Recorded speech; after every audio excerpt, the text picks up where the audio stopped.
the EFF has been greatly criticized for this particular cornerstone, which you have to clear up. And this is the issue around a borderless continent, right? Yeah. So borders in itself, right? The historical context of borders was colonial. Borders were formulated so that white people can divide which particular states belong to them. We understand that. Capitalism, cheap labor, apartheid, colonialism has led to an unequal society within the African continent. So we accept that. We take away the notion of borders and we say, you know what, all Africans are the same. The problem, because of the existence of the inequalities entrenched within colonial rule within the African continent, says that those who are less or more marginalized will go to the countries that have got more. South Africa stands as one of those countries, maybe alongside Rwanda, right? So they will come, you will have an influx of illegal foreign nationals coming here for better economic opportunities, as they would. The fear among South Africans is that the little that we already have as South Africans, now we have to lose it to illegal foreign nationals that come into this country because the EFF has said we are all Africans, so open up the borders. So how does political ideology find its expression within the reality of the lived experience of the South African? Because the South African will say to Julius, I hear you, but I can't afford to be giving an illegal foreign national a foot in my country when I'm already struggling. Afraid that we're going to have an influx of illegal foreign nationals into this country and there will be nowhere for South Africans to go. It's an imaginary thing. Do you know that there is no fence in Lesotho? Yet the Lesotho people are not here. Actually, Kgalema is the one who used to tell us this in the youth league, that but Lesotho ba ajwa fro ba no bya halagamu elisubela ba wela mra. It's imaginary. It's the colonizers dividing us and making us to hate each other for no reason. They will never come. Faith, Gauteng is more richer than Limpopo. The Limpopo people are poor. It's the poorest province. But I want about Limpopo. They are there. If that logic works, it doesn't have to start with a Nigerian who has to take so many flights to arrive here. If the poor are going to come, if there are no borders, and go where there are more opportunities, why about Limpopo was abandoned Limpopo? There's too many opportunities here. It's not true. No one will ever leave their home for that reason. But secondly, it's not the EFF that has always made Africans to come together. This city you are sitting in, it was built by the sweat and the hard work of all Africans, Mozambicans, Malawians, all of them.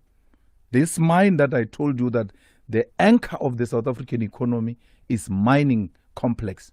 These mines that are supporting our economy have always been mined by Africans without the EFF being formed. That's why the language Fanaka law was developed, because Africans have always been together. Le gaufile tlori Malema ke ena tleng ka Fanaka law. Ke ikreile namu, ke ikreile Fanaka law, which is a clear demonstration that Africans have always been together. There's never been a point where Africans have never been together. Le tswere gate, auna fence. Unoba gate fela mo Lesotho mo Swaziland mo Mozambique mo. There's no fence. Our people are already interacting, as it were, without any influx of any people coming to take from the poor of the poor. Our South Africans are already feeling marginalized and disenfranchised. And that's why there's this notion, and I truly don't believe South Africans are xenophobic. Yes. I feel like the issue and the notion of xenophobia is a very simplistic view of the issues of South Africa. South Africans are unemployed, Julius. Yes. That's a fact. South Africans don't have economic power. That's a fact. The very same illegal, undocumented foreign nationals are being used as truck drivers, as waiters and waitresses, and they're used as cheap labor because the employer gets away with murder. It disenfranchises the South African who is also looking for that job. I'm not saying every South African is going to want to be a truck driver, but it's certainly taking away the opportunity from that South African that wants to be that truck driver. So then how then do we start reconciling it? Because at the heart of it, it's economic issues, and we can't run away from that. So where do you reconcile and say, yeah, there are too many illegal foreign nationals here that are being used by capital as a form of cheap labor? Well, it's imaginary. There's no such a thing that there are illegal foreigners who are waiters and waitresses. It's unscientific. It's not proven. It's not true. Secondly, these people that we are saying are taking our jobs and economic opportunities. Faith, let's line up the buses now and put them into the buses and let them go. We'll still be poor. Actually, more poorer without them, especially you, the black elite, because it is you who have hired these people into your houses. So it's not true that when they leave, you'll get jobs. They do not own these people that you're talking about. They do not own the means of production. They don't own the land. They don't own the banks. They don't own the financial sector. They don't own monopoly industries, which is what should create jobs, not what you're talking about. Na ke tlo le motho wa Zimbabwe re lwela ba le security. But me and a Zimbabwean must fight over being a security guard. Why should we fight over that? Why are you not saying let's all mobilize each other? And I never said South Africans are xenophobic in all of my articulation. I'm saying this thing is imaginary because South Africans coexist with these people. They don't have a problem. But let me make the last point. Yeah, in Alexander, Dudula goes and remove those foreigners, all of them who are selling tomatoes in some open space there. They remove them completely successfully. They go. Not a single South African went to occupy that space where they were selling. As a result, Alexander people started complaining. South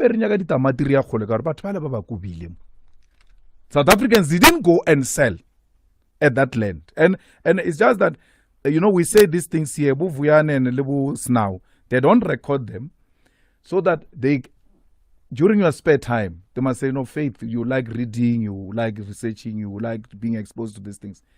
Now, Dudula has moved people here. This is what they were doing. Let's make an observation and see what's going to happen in a week's time. If indeed these people have taken anything from South Africans, let's go and see what will happen in a week's time. Nothing will happen. If anything, those people are going to come back, they are going to be received, and our people are going to buy from those people. The nonsense I don't agree with is this thing of selling expired food. The EFF and all community leaders, it is in their hands to confront people who are selling expired food in the township, in the villages, and even in town. Because it's not only those people in the spaza shops who sell expired food. Even shops like Spa sell expired food. So the story should not be about cheap people that we undermine and we can always speak bad about them and to them. It must also, the struggle must be taken to the powers that be, that